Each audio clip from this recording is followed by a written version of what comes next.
đã quay trở lại với kênh YouTube của Aloe Vera ơi.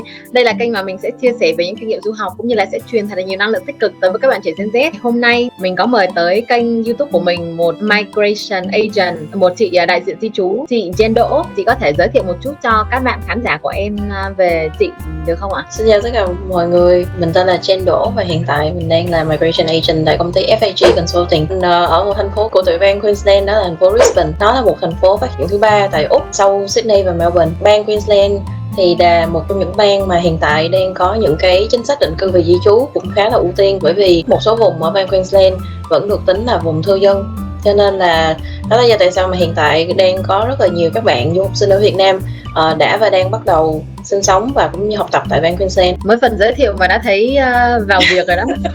Nghề Đầu tiên thì em xin được rất là cảm ơn chị vì đã nhận lời mời của em ngày hôm nay. Không chỉ em mà còn rất nhiều các bạn khác có một cái nỗi lo chung, mặc dù đây mới chỉ là dự định thôi. Vào thứ Hai ngày 11 tháng 12 năm 2023, trong tuần vừa qua thì chính phủ Úc đã công bố chiến lược nhập cư mới, đề ra những cái kế hoạch đổi mới hệ thống nhập cư của Úc để đáp ứng các nhu cầu hiện tại cũng như là tương lai của quốc gia này. Nói chung là tất cả mới chỉ dừng lại ở 2 chữ dự luật thôi, nhưng mà điều này vẫn gây rất là nhiều lo lắng với lại hoang mang cho khá là nhiều bạn đã và đang du học, đặc biệt là những cái người mà năm sau sẽ tốt nghiệp vào năm 2024 như là em luôn.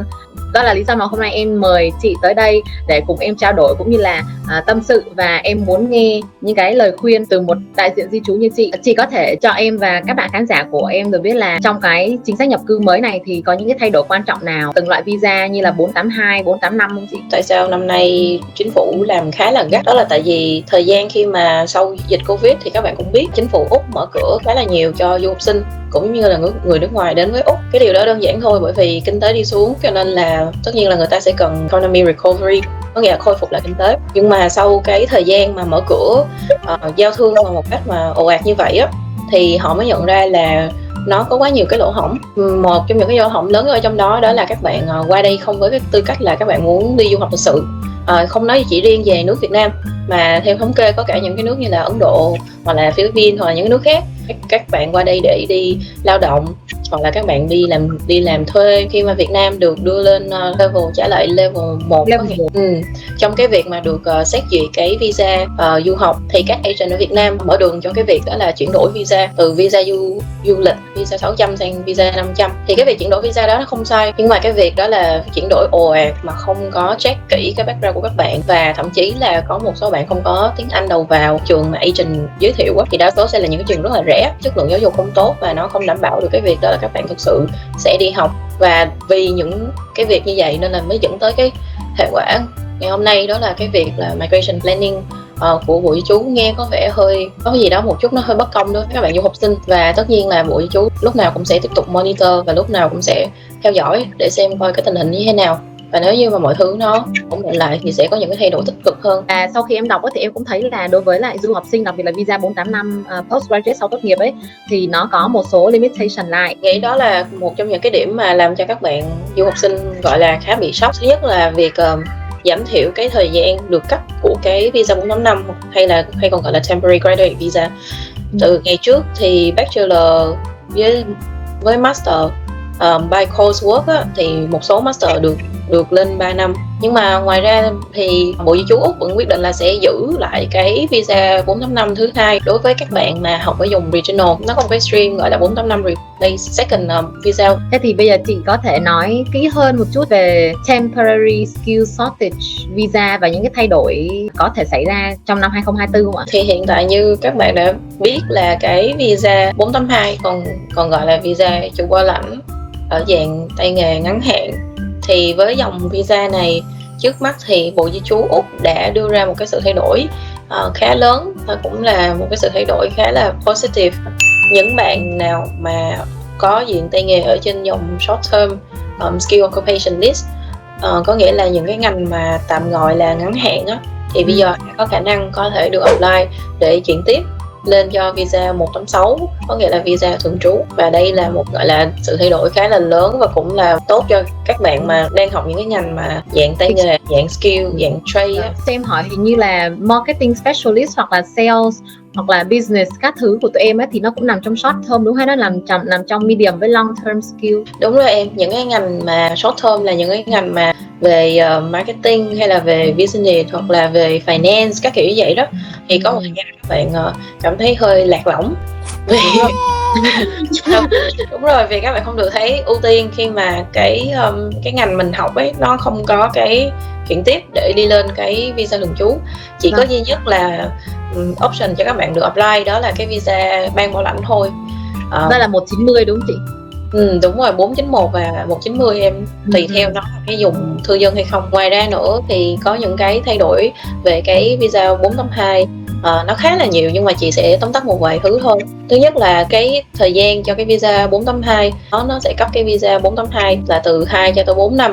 Nhưng mà bây giờ cái tin vui đó là visa 482 được cấp visa 4 năm cho tất cả các stream. Và visa 482 sẽ được chia ra làm 3 stream chính, đó là Specialist Skill Pathway. Những người là thu nhập sẽ phải lớn hơn 135.000 đô Mỹ đúng không chị?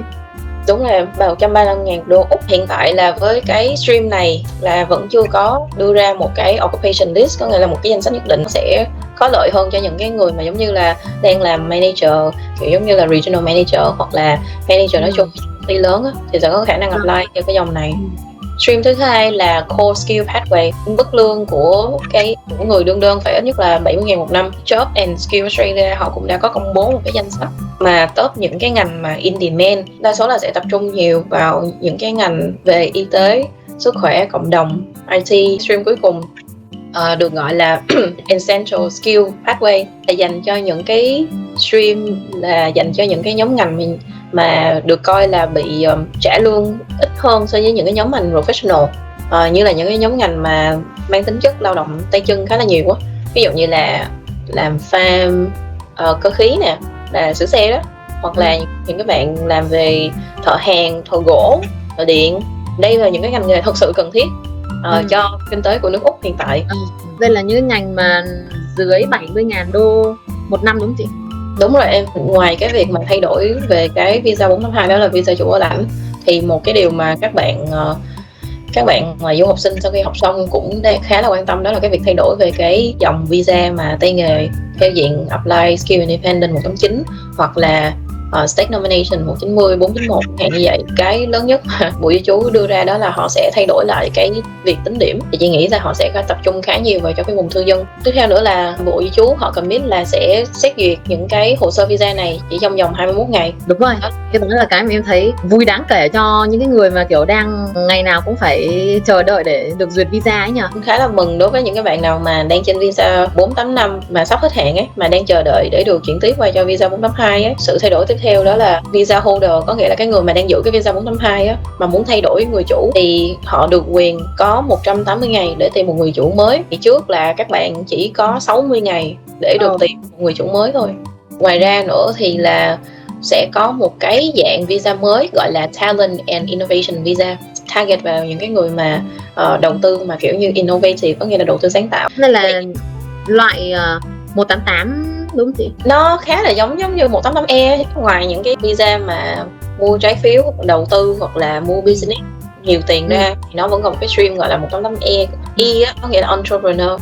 Nhưng mà cái đó nó khá là khó, bởi vì phải là một cái business plan rất là sáng tạo luôn, giống như là chưa bao giờ có tại Úc, hoặc là nó chưa có phổ biến tại Úc ấy, thì mới được cân nhắc cho cái diện visa 188E Talent and Innovation Visa này á. Có thể là họ sẽ based on cái thu nhập của các bạn, cái turnover, hoặc là based on cái business proposal của các bạn, để xem nó có đủ innovation hay không. Vâng, chị có lời khuyên gì cuối cùng nếu mà chị được nói đối với tất cả các bạn, ví dụ các bạn đi du học hoặc là những cái bạn mà sẽ đi làm ở Úc không chị? Thật sự là chị cảm thấy rất là vui, bởi vì giống như là tiếng nói của đại diện di trú phần nào đó cũng sẽ giúp cho các bạn có cái nhìn rõ hơn về những cái chính sách định cư sắp tới, và mong là các bạn sẽ không quá panic. Các bạn cứ nghĩ đơn giản như thế này nè, nếu như các bạn mà thật sự có tay nghề và các bạn đam mê với cái nghề đó thì chính phủ Úc hoặc là sẽ không phụ lòng các bạn.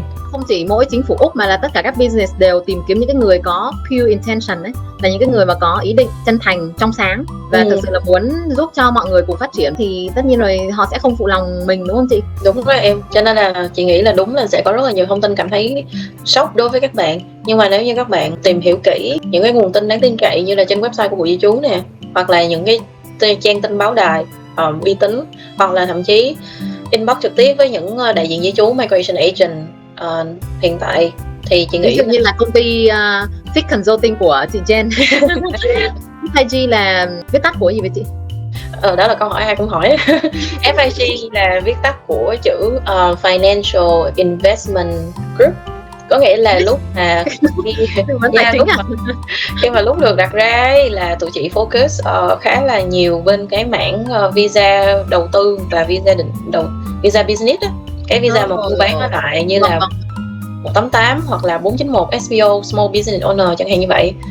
Nhưng mà không biết lý do tại sao thì chị nghĩ đó là một cái cơ duyên ấy, là chị lại được có dịp làm việc nhiều với các bạn du học sinh và dẫn đến việc của chị lại handle khá là nhiều hồ sơ về bên cái diện skill tay nghề cũng như là chủ bảo lãnh. Mà em nói chữ Fix là cũng đúng, bởi vì chữ Fix có nghĩa là đại diện cho cây cổ thụ và nó đại diện cho cái sự vững chãi và phát triển, cho nên đó là tại sao người cái ga.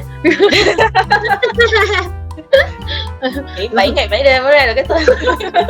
Thế thì em cũng chúc cho công ty FIG Consulting của mình sẽ ngày càng phát triển thật là đâm chồi nảy lộc như một cây cổ thụ. Thì em nghĩ là cái gốc rễ của nó đã rất là vững chãi rồi, cho nên bây giờ mình chỉ cần tiến xa thôi. Nếu mà các bạn có gì thắc mắc thì mình sẽ để profile của chị Jen ở dưới description và chị ấy sẽ giải đáp tất cả mọi thắc mắc cho các bạn. Cảm ơn Rhea nhiều, mong là kênh YouTube của em sẽ càng được nhiều người mến và mong là em sẽ sớm có được nút bạc nha.